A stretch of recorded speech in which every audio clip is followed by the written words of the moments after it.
अस्सलाम वालेकुम वरहमतुल्लाहि वबरकातुहू। यूएसए और इसराइल ने ईरान के ऊपर अटैक किया, यानी इस वक्त पूरा middle east specially Iran, Israel और जो यूएसए हैं ये हालत जंग में है, यानी मुकम्मल वार चल रही है। ठीक है, तो इसमें वार में क्रिप्टो मार्केट पे, बीटीसी पे और स्टॉक मार्केट पे क्या इम्पैक्ट पड़ने वाला है, ये चीज़ें मैं आज इस वीडियो में डिस्कस करने वाला हूँ।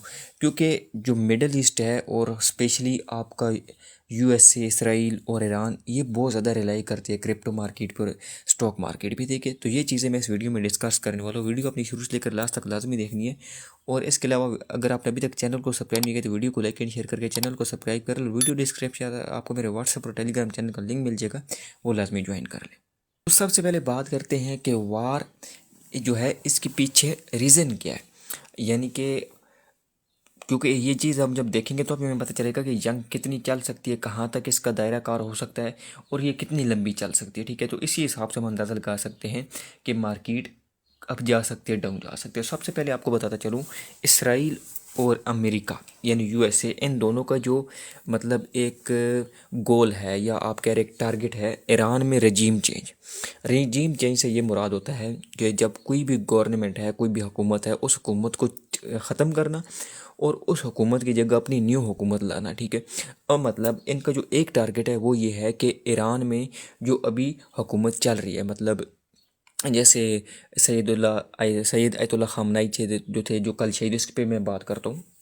और इनके अलावा जो बाकी मतलब जिनकी जो मजहबी लीडरशिप है, इसको ख़त्म करके अपनी मर्ज़ी की जो लिबरल लीडरशिप है उसको लाना, ताकि वो उससे अपनी मर्ज़ी के काम करवा सके। एक दूसरा जो है इनका यूरेनियम, यानी यूरेनियम जो है जिसको एटम बम कहते हैं, एटम बम की तरफ जो ईरान कोशिश कर रहा है उसको बनाने की, मैं भी बना भी चुका हूँ, इसके बारे में कंफर्म नहीं है, उसको ख़त्म करना। यानी जो भी इनके जो यूरेनियम है जितने भी उनके पास पड़ा हुआ है उसको ख़त्म करना, क्योंकि अमेरिका और इसराइल इसको अपने लिए ख़तरा समझते हैं। दो टारगेट हो गए। तीसरा टारगेट जो है, जो लॉन्ग रेंज मिज़ाइल बना रहे हैं। अब मिसाल के तौर पर जैसे आप देखें, इसराइल और ईरान के दरमियान में काफ़ी ज़्यादा डिस्टेंस है, लेकिन उसके बावजूद ईरान जो है अपने जो मिज़ाइल हैं वो हिट कर रहे हैं इसराइल पे। उसके पीछे रीज़न क्या है कि उनके पास काफ़ी ज़्यादा लॉन्ग रेंज मिज़ाइल्स पड़े हैं। तो अब जो ईरान है वो ऐसे मिज़ाइल भी बना रहा था, यानी तैयार कर रहा था, जो फ्यूचर में आके अमेरिका को भी डायरेक्टली हिट कर सकते हैं, यूएसए को डायरेक्टली हिट कर सकते हैं। तो ये चीज़ भी अमेरिका और इसराइल को परेशान कर रही थी, तो उन्होंने इसलिए भी यहाँ पे अटैक किया कि एक तो सबसे पहले रजीम चेंज, सेकंड जो उनका है यूरेनियम यानी जो एटम बम है, एटॉमिक जो पावरफुल हासिल करना है ईरान को, उसको ख़त्म किया जा सके।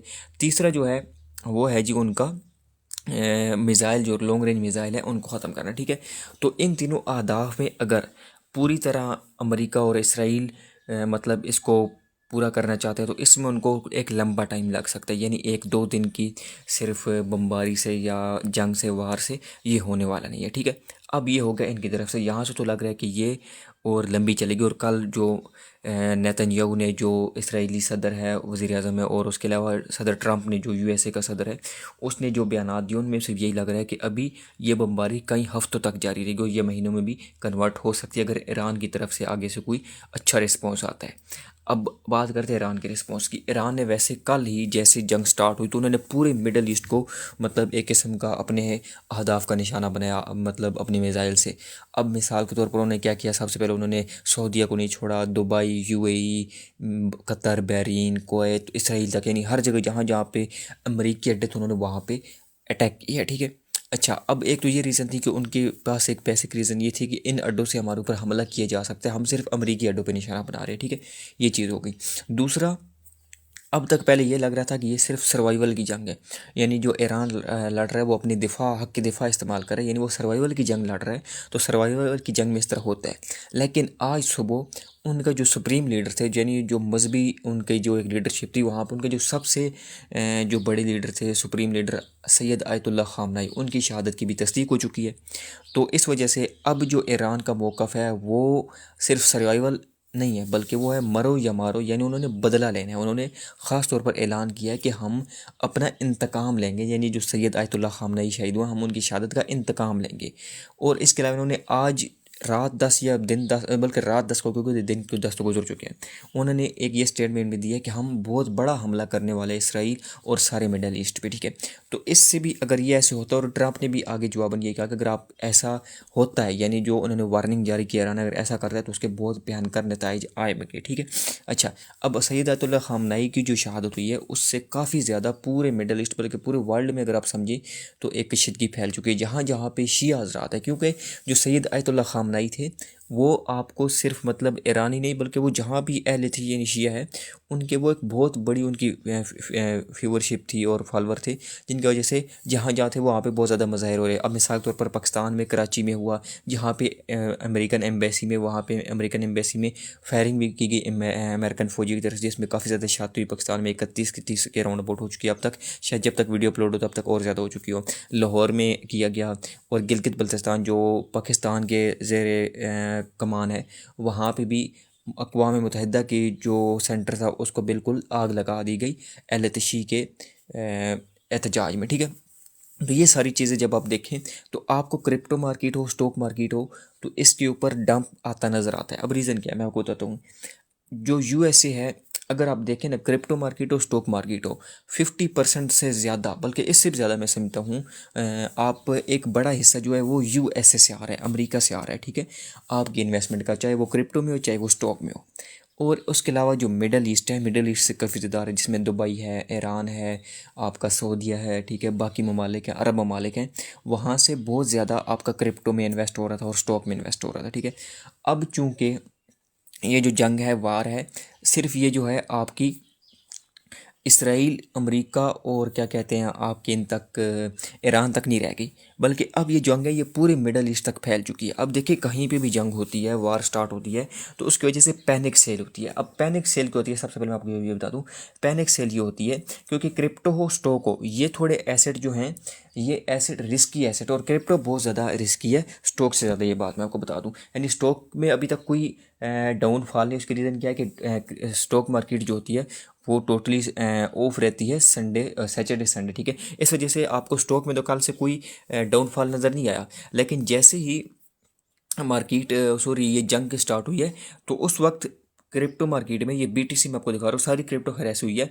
ये आपको यहाँ पे शो हो रहा होगा, ये जो रेड कैंडल है, ये जहाँ पे मैं मतलब इस टाइम सर्कल कर रहा हूँ, ठीक है, इस जगह से लेकर और फिर मार्केट यहाँ तक आई, यानी मार्केट ने एक डंप लिया, पैनिक सेल हुई, ठीक है। उसके बाद मार्केट ने थोड़ी रिकवरी किया, लेकिन आगे जाके ये फिर एक बड़ा डंप ले सकती है, मैं बात आपको अभी तक बता रहा हूँ। अब पैनिक सेल ये होता है कि जो रिस्की एसेट होते हैं, जैसे मैंने आपको पहले बताया क्रिप्टो है, क्रिप्टो बहुत ज़्यादा रिस्की एसेट है। तो जब इस तरह की जंग होती है तो लोगों को समझ नहीं आती कि यार ये जंग आगे कहाँ तक जा सकती है। तो लाजमी बात है, अगर ये जंग है लंबी चली या कोई भी हादसा आती है, कोई इसी तरह न्यूज़ आ गई तो वो लंबी चली, तो जो रिस्की एसेट है ये डूब सकते हैं, यानी ये फिनिश हो सकते हैं। तो इस डर की वजह से लोग सेल कर देते हैं, अपने जो उनके एसेट पड़ा होता है वो उसको सेल करना स्टार्ट कर दिया, यानी वहाँ पे पैनिक सेल आती है। तो पैनिक सेल की वजह से लोग पैनिक सेल करते, क्योंकि इसकी एक रीज़न और ही होती है, क्योंकि उन्होंने अपनी इन्वेस्टमेंट बचानी होती है। अब मिसाल के तौर पर किसी पास $1 लाख है तो उसे पता है कि भाई अगर मैं $1 लाख अभी यहाँ से नहीं निकालता तो क्योंकि जंग मज़ीद लंबी चल सकती है, 1 महीना, 2 महीना, 1 दिन, 2 दिन, हफ्ता, दो हफ्ता, तो ये जो मार्केट है ये डाउन आ सकती है 50%, 40%, 60%, 70%। और जो मेरा $1 लाख है वो 30,000, 40,000, 50,000 या $60,000 तक आ सकता है। तो फिर वो अपनी जो इन्वेस्टमेंट है वो रिस्की एसेट से निकाल कर जो आपके स्ट्रॉन्ग एसेट है, जैसे गोल्ड हो गया, सिल्वर हो गया, तो इस तरह के एसेट्स में लगाते हैं। तो अब देखते हैं जब भी जंग के दिनों में आता है, यानी जंग की जो न्यूज़ आती है, तो उसमें ये होता है कि आपके जो क्रिप्टो है, स्टॉक है, वो डाउन चली जाती है, और आपका जो गोल्ड है, सिल्वर है, वो अप चला जाता है, जैसे लास्ट कुछ टाइम में हुआ था, ठीक है। तो यही चीज़ यहाँ पे अब होने वाली है। यानी कि अगर मैं आपको अभी सिनेरियो बताता हूँ कि जो होने वाला है, अगर ये जंग मज़ीद लंबी नहीं चलती तो फिर तो मतलब जो क्रिप्टो मार्केट है या स्टॉक है वो थोड़ी रिलायबल रहेगी, यानी साइड वेव चल सकती है, ये थोड़ा बहुत अप भी जा सकती है। लेकिन अगर ये जंग कुछ और लंबी चलती है तो क्रिप्टो मार्केट में एक बहुत बड़ा डंप आ सकता है। अभी तक आप लोग देख रहे होंगे कि मार्केट ने थोड़ी सी रिकवरी की है, लेकिन ये रिकवरी कुछ बड़ी चीज़ नहीं है। ये इतनी रिकवरी बीटीसी में या क्रिप्टो में बिग व्हील्स सिर्फ लोगों को ट्रैप करने के लिए, स्टॉप लॉस सेट करने के लिए भी लगा सकते हो। क्योंकि जैसे ही जंग स्टार्ट हुई तो हर बंदे ने ये सोचा कि यार अभी मार्केट टोटली डंप जाएगी, तो काफ़ी लोगों ने शॉर्ट्स की पोजीशन भी ली होंगी, ठीक है। तो उन शॉर्ट्स पोजीशन को डाउन करने के लिए, यानी उनके जो एसएल हैं वो उठाने के लिए, उनको लिक्विडेट करने के लिए जो बिग व्हील्स हैं, जो मतलब आपके होते हैं ये स्मार्ट मनी, वो आपको खाने के लिए, मैं ऑलरेडी इस पर एक वीडियो बनाई थी, वो आप लोग देख सकते हैं कि उन्होंने इन लोगों के स्टॉप लॉस उठाने के लिए लाजमी बात है मार्केट को थोड़ा सा पम्प करेंगे। जैसे स्टॉप लॉस हिट होंगे तो फिर ये जो जंग के आपको इफ़ेक्ट्स है वो नज़र आना स्टार्ट हो जाएंगे। मैं आपको जैसे बता रहा हूँ, लंबी जंग चलती है जो कि चलनी है। इसराइल की तरफ से भी ऐलान है कि ये लंबी जंग चलेगी जब तक रिजीम चेंज नहीं होता, जब तक उनके लॉन्ग रेंज मिसाइल की ये जो ख़त्म नहीं होते और उनकी जो यूरेनियम है वो ख़त्म नहीं होती। और दूसरा क्या कहते हैं, अमेरिका के सदर ट्रम्प ने तो ऑलरेडी बोला है कि जब तक हम ये ख़त्म नहीं करते, हम अभी मतलब या तो दो रास्ते हैं, ये तो जो इनके पासदारान इनकलाब है, इन्हें जिसमें सईदतुल्लाह खामनेई पहले शहीद हो चुके हैं, इनकी जो सारी ये फोर्स है ये हथियार डाल दे, यानी सरेंडर कर दे, फिर तो हम ये जंग ख़त्म कर देंगे। अगर ये जंग ख़त्म नहीं होती तो अगर ये लोग सरेंडर नहीं करते तो हम हर एक को कत्ल कर देंगे। ठीक है, ये जो है आपका अमेरिका की तरफ से बयान जारी किया गया है सदर ट्रंप की तरफ से। तो लाजमी बात है अब ईरान भी आगे से बैठने वाला तो नहीं है। उन्होंने कल से, बल्कि जब से हुआ तो उन्होंने लगातार, यानी कोई टाइम ऐसा नहीं जा रहा कि जहाँ वो मिज़ाइल न मार रहे हूँ, जहाँ पर उनको थोड़ा सा पता चलता है कि यार यहाँ पे अमेरिकन या इसराइली फ़ौजी हैं तो वो वहाँ पे अटैक कर रहे होते हैं। अब मिसाल के तौर पर कल बहरीन में मेरे एक दोस्त होते वो बता रहे थे कि एक बिल्डिंग थी जहाँ पे मतलब अमेरिकन फ़ौजी वहाँ पे स्टे किए होते, तो वहाँ पे उन लोगों ने ड्रोन अटैक किया, यानी उस होटल पे ड्रोन अटैक किया गया। इस तरह एम्बेसी कह रहा हूँ, अमरीकी अड्डों पे, चाहे वो बहरीन में हो, कुवैत में हो, कतर में हो, इन जगहों पे जहाँ जहाँ पे हैं, तो वहाँ पे एक फुल आपका क्या कहते हैं जी अटैक किया गया है ईरान की तरफ से। वहाँ पे सऊदीया भी इसमें शामिल हो गया, दुबई, यानी जहाँ पे अला इस वक्त सबसे ज़्यादा जो सेफ़ कंट्री समझी जाती थी कहीं भी इन्वेस्टमेंट के लिए, वो दुबई यानी यूएई और सऊदीया समझी जाती थी, जिसकी वजह से लोग वहाँ पर इन्वेस्टमेंट करते थे वार के डेज़ में। लेकिन इस दफ़ा ऐसे हुआ है कि सबसे ज़्यादा अटैक वो जो है दुबई पर किया गया, ठीक है, बहरीन और दुबई पर किया गया। तो डेट्स वाई अब पूरा मिडल ईस्ट जंग के है, और इधर पाकिस्तान और अफगानिस्तान ऑलरेडी जंग में है। यानी पाकिस्तान और अफगानिस्तान या इंडिया ये जो थे ईरान से बचे हुए थे अलग से थोड़े, इनका कोई यहाँ पे कॉन्सेप्ट नहीं हो रहा था। लास्ट जंग में कहा गया था पाकिस्तान ने ईरान की काफ़ी ज़्यादा मदद की है, लेकिन इस दफ़ा पाकिस्तान क्योंकि इधर अफगानिस्तान के साथ अपनी मारा मारी कर रहा है, और वहाँ पे पूरा middle east, America, USA, Iran, सारे अरब ममालिक जो गल्फ़ ममालिक हैं वो आपके यहाँ पे जंग में है। तो डेट्स वाई ये जंग एक लंबी चल सकती है। और फिर ईरान ने ऑलरेडी अपना जो ऐलान किया है कि हम इंतकाम लेंगे, यानी जो उनके सैयद आयतुल्लाह खामनेई जो शहीद हुए हैं हम उनका बदला लेंगे। तो उस बदले में ये जंग लंबी चल सकती है, 1 हफ़्ता, 2 हफ़्ता, 3 हफ़्ता या महीनों तक भी चल सकती है। जैसे लास्ट आपकी जो ईरान इसराइल जंग थी वो तकरीबन 13 या 17 दिन चली थी, और उसमें भी काफ़ी ज़्यादा मतलब नुकसान हुआ था वो ईरान का भी और इसराइल का भी, और इस दफ़ा भी ऐसे होने वाला है। तो डेट्स वाई अगर आप लोग अभी क्रिप्टो में या स्टॉक में इन्वेस्टमेंट करने का सोच रहे हो तो बिल्कुल भी ना कीजिएगा अभी, क्योंकि ये आपको थोड़ी सी पंप होता दिखाई दे रहा है, लेकिन ये पंप जो है ये आपको कोई इतना खास नज़र नहीं आएगा, बल्कि ये पंप एकदम से डंप 1 घंटे में या 10 मिनट्स में भी डंप में बदल सकता है। तो डेट्स वाई मुझसे अगर कोई बच्चे पर्सनल एक्सपीरियंस के यार और एनालिस्ट के यार आप इस वक्त क्या दनियाल भी कहेंगे, तो मैं इस वक्त बिल्कुल भी क्रिप्टो और स्टॉक में इन्वेस्टमेंट करने के हक में नहीं हूँ। काफ़ी लोग समझते कि ये डिप से बाय करने का, नहीं, डिप से भी बाय करने का नहीं है। अगर ये जंग मज़ीद लंबी चलती है तो ये BTC आपको 40,000 के राउंड अबाउट या इससे भी नीचे नज़र आ सकता है। तो डेट्स वाई इसलिए जंग के दिनों में मैं बिल्कुल इसके हक में नहीं हूँ। ठीक है, तो आई होप कि आपको सारा सिनेरियो समझ आ गया कि जंग क्यों चल रही है, किस वजह से चल रही है, ईरान का क्या मतलब मकासद हैं और अमेरिका इसराइल के क्या मकासद हैं, और ये आगे किस मोड़ तक जंग जा सकती है, और क्रिप्टो और स्टॉक है ये क्यों डाउन जा सकते हैं, और आपके जो गोल्ड है वह क्यों अप जा सकता है। तो ये चीज़ आपको समझ आ गई होंगी। अगर वीडियो पसंद है तो वीडियो को लाइक एंड शेयर कीजिएगा और चैनल को सब्सक्राइब कीजिएगा। जज़ाकल्लाह।